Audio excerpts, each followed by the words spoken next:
As February 25th draws near, people are once again being asked to gather at EDSA to celebrate the People Power Revolution of 1986. Others say that EDSA goes beyond the popularity count. It's not a show of belief in our leaders, but in ourselves.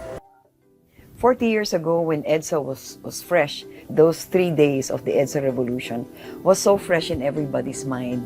It was like there was a renewal, there was a rebirth of the spirit of EDSA that happened in every Filipino person who was at EDSA, and even those who were not there but were listening via radio and television from the coverage of the foreign crews.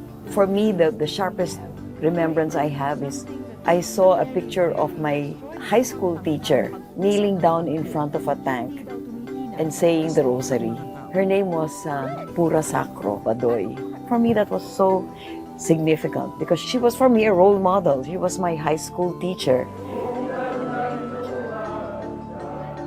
Walang nagplano, walang nagsasabing, dito kayo pumunta.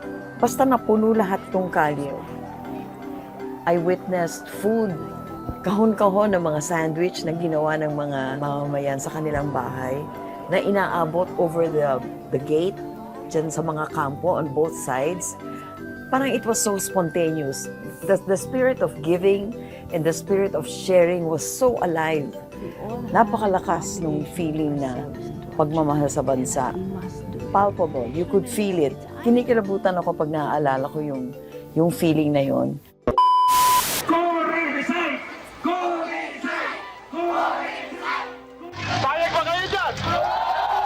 Tila sadyang kaakit-akit nga yata sa mga artista ang mundo ng politika.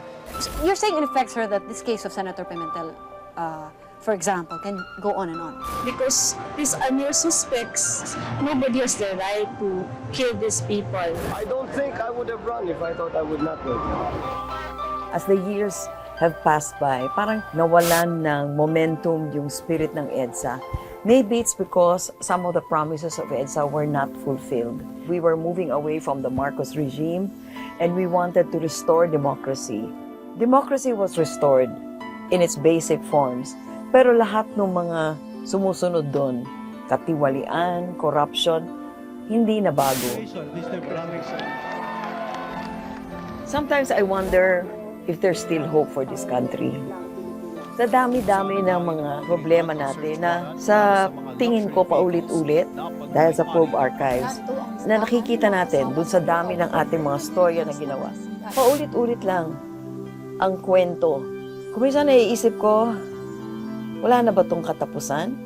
Pero pag nakikita ko yung mga mukha ng mga batang Pilipino ngayon at yung tindi ng galit nila sa nangyayari sa atin, palagay ko may pag-asa. So it's always important for storytellers to look back and see what happened before to explain what is happening today. Yon makikita natin sa archives natin.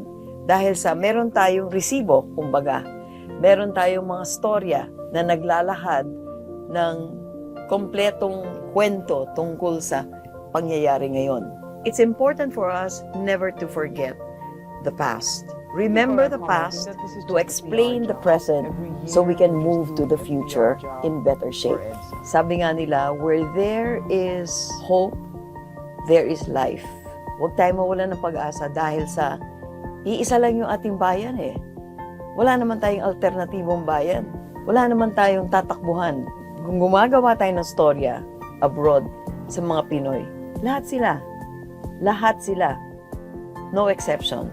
Ang nais nilang gawin ay umuwi sa ating bayan. At pwede mong itanong, bakit?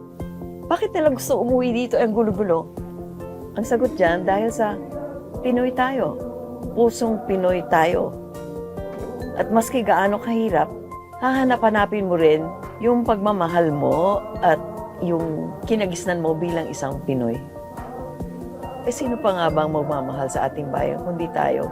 Lalo na ang dami nating problema. Sino ba naman ang magmamahal sa atin? Hindi tayo rin.